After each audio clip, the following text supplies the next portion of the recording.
Hello, everyone, and welcome to Conversation with Masters. Today we have with us Sarah. Sarah, welcome. Thank you, Marius. Welcome to you too, that we're here together. That's nice because we have this 10 hours difference, time, and sometimes can be difficult, with the times. So please introduce yourself in the way that feels most authentic to you.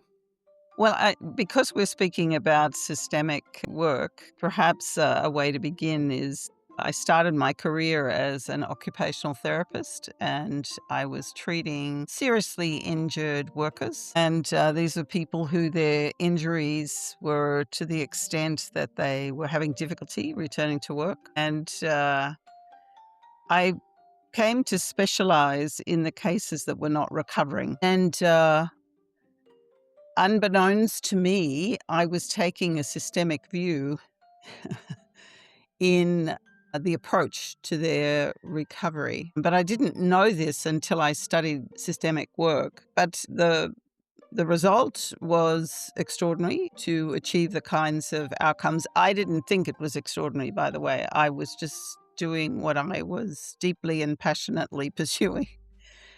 But interestingly, later I realized that my mother had a serious injury and was sent home after 6 months in hospital with advice that they didn't know whether she would ever walk again or not.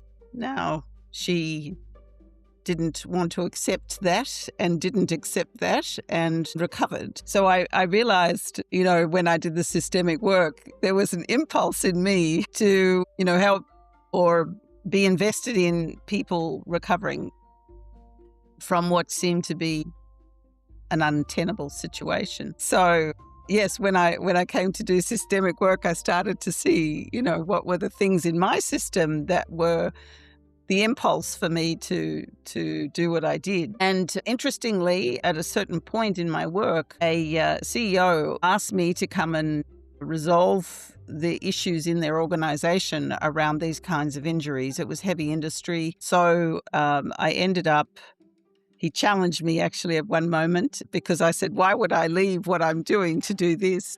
And he said, well, here, in your work, you help one person at a time. Here you would help hundreds, if not thousands of people with the work that you would 300 do. people at the time, maybe, yeah. Yeah. Right. And so that got my attention, the potential opportunity to work with a larger system. And to all of my work and the occupational therapy profession is about how do you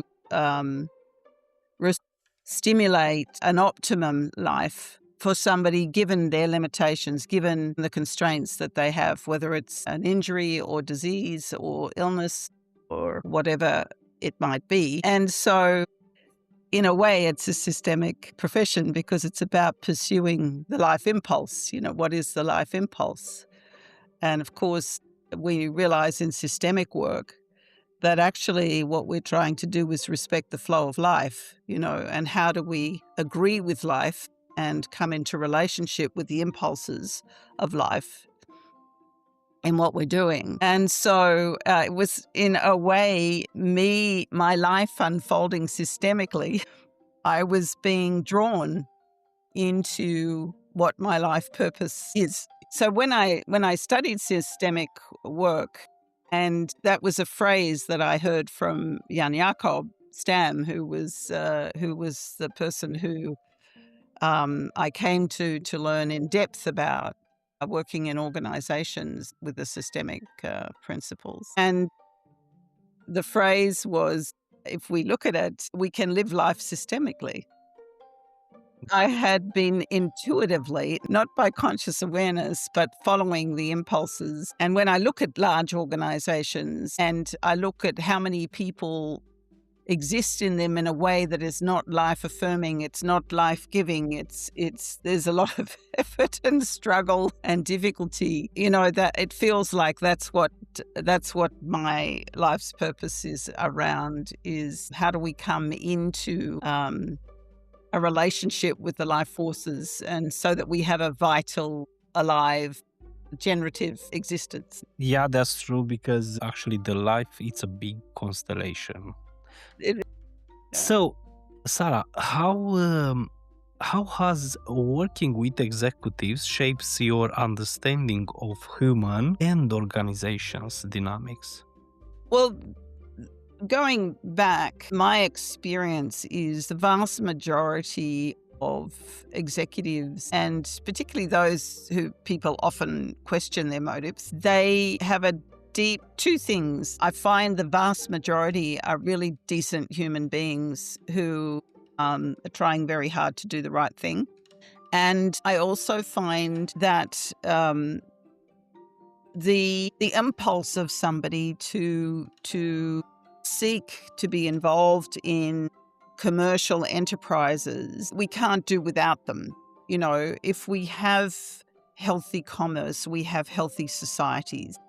You know, so their impulse to me in terms of the human system is a very, very important human impulse. And as you know, often when we're drawn by something and passionate about something, we can get blind to other things in that impulse. You know, so we're not Where? we can sometimes not see what it is that is actually making things difficult or compounding the problems that we have.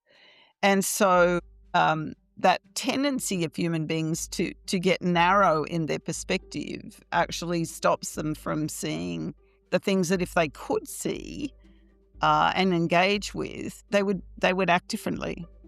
And we know this systemically. You know, whenever we do a piece of work and somebody sees something in a new way or has a different experience in relation to something in a new way, new possibilities open up to them and they will move in a healthy direction. And so it is, Yeah. in organizational work. So my experience is that if you can expand their perspective, then really healthy movements start arising. Now, it's not as simple as that. I don't wish to oversimplify it because there's so many forces at play in a system. And we know this systemically. You know, if we think of the historical, you just follow the timeline of an organization, and I find that that's often a very revelatory experience if an organization is experiencing a lot of, let's say, turbulence in the organization, things that are actually working against what the organization's trying to achieve. And you've often got it can produce some pretty toxic effects in an organization where there's a lot of complaint and a lot of hardship and a lot of issues to resolve. But just by taking the timeline and asking them to populate the timeline and what were the critical events in that timeline, we can see how many things are actually generating those dynamics. And it's interesting just by them articulating that and then getting a perspective across time and seeing the repeat patterns and the repeat dynamics, that can commence a very different relationship with everything that's going on just with that simple exercise. Right. So are very accessible in that way, as long as we don't impose methods or approaches that cause them to bring their defenses up, you know. So now I'd like to shift a little bit in team dynamics. If you have meet some patterns there, so how do you coach them and how to support them to resolve tension without blame someone? Well, again, it goes, how do you help them see the dynamic from what's occurring systemically? Or if you're not using an approach like that, which actually I tend to more use systemic questions. So, and, by asking them to explore something which causes them to look beyond. So, I train not only in phenomenological constellations, but also constructive constellations with Matthias Varga von Kibet and Inze Sparrer. So you can actually set up structures, which is beautiful in there, so that people can see these things. So, for instance, if you set up the issue, you set up the outcome, and you set up simply, it might start with, what are the obstacles? So here's the issue, there's the outcome. What are the obstacles to this? Or you might set up or the resources. And just by simply, let's have a look at this and step back and take a perspective, that alone can expand the perspective. I remember once with a senior executive, if I may take a moment to give an example, he had a very intense conflict going on between two executives who had worked very well together for 10 years, and they were really good collaborators. He made a restructure before I arrived, before I was involved, and the nature of that restructure actually had provoked this conflict. How did I find that out? I sat down with him with Post-it notes and asked me to walk through from the time that the conflict arose, what happened just prior to the conflict, and it was the change of the structure. So then I walked through with a range of questions about decision-making, etc., and put the answers on Post-it notes to demonstrate the system. And 20 minutes in, he went, oh my goodness, it was the restructure that's caused the conflict. It's nothing to do with the people. And so then we separated from that dynamic and started talking about, well, what might your approach be in the light of all of this to address this, to resolve the conflict? And so then we just went into standard consulting, but continued with systemic questions. And he found his way. Yeah. So, for the listeners, Sarah, if they would like to come in contact with you, what is the best channel for you? Well, you could just contact me via my website, which is www.sarahcornally.com. I also have a global consulting firm, which is acumenglobalpartners.com. And so those are both places. My email is sarah@sarahcornally.com or scornally@acumenglobalpartners.com. Yeah, it's very simple. Now we shift a little bit in system thinking, and I'd like to ask you, how do you introduce system thinking in a first place when you come in to one company?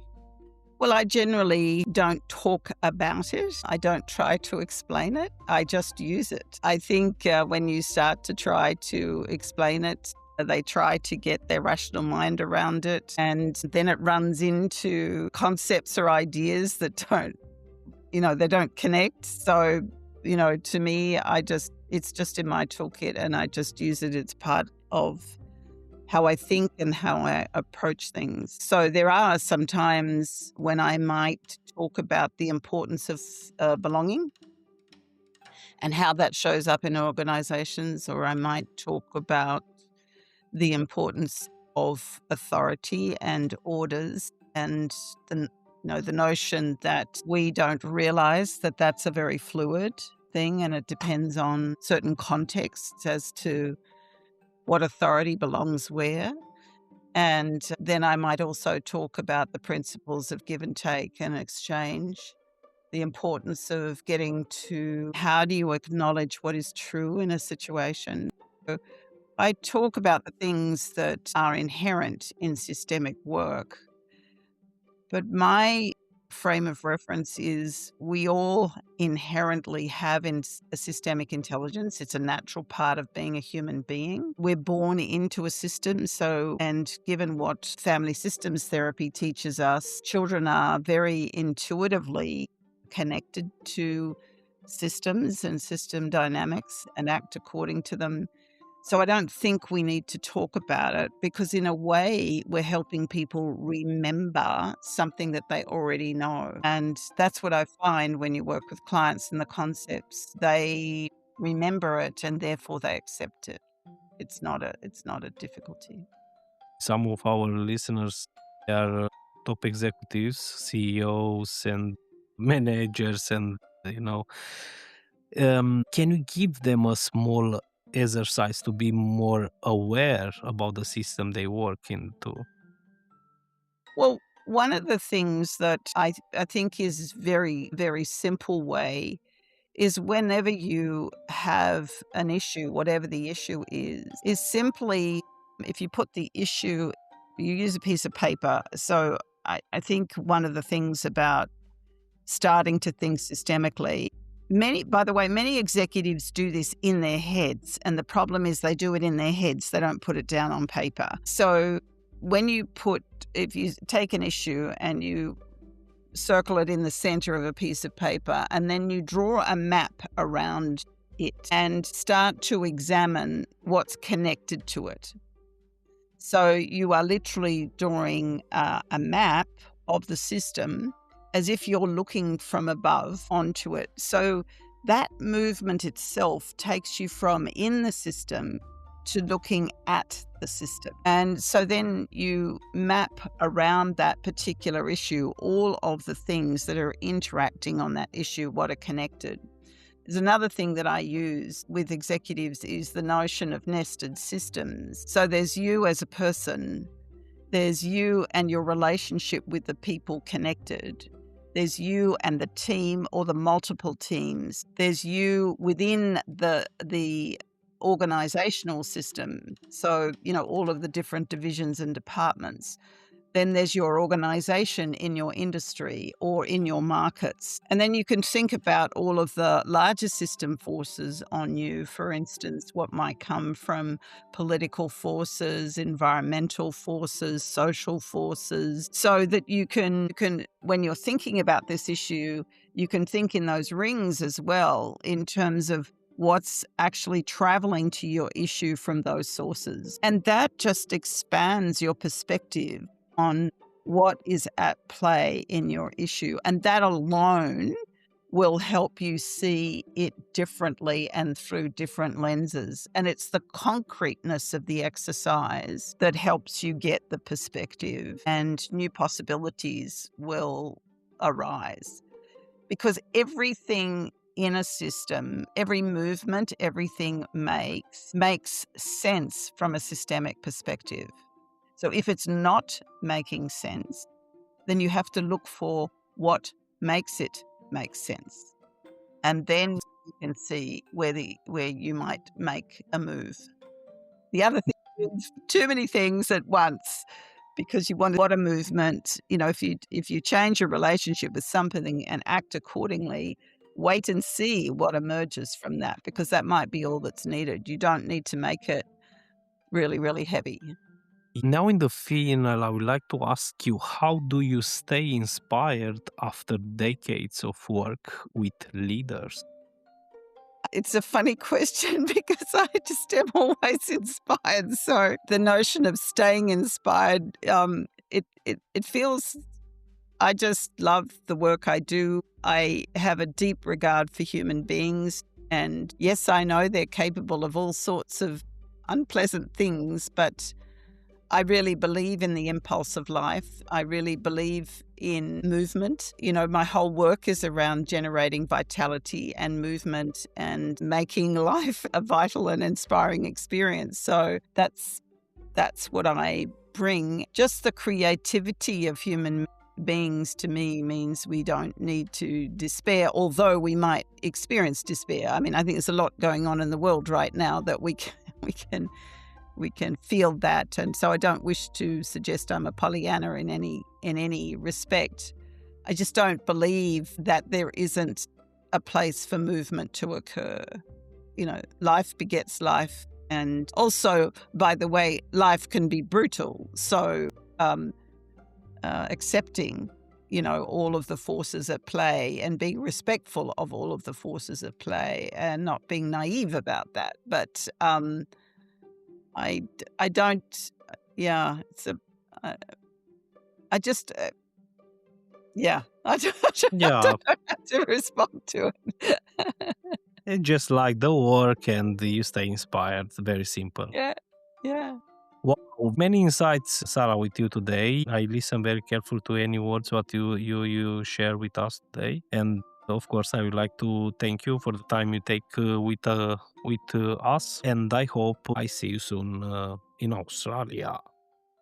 That would be lovely. Well, always welcome you here, and there's a lot to see here and a lot to enjoy, and just like any country, just like any country.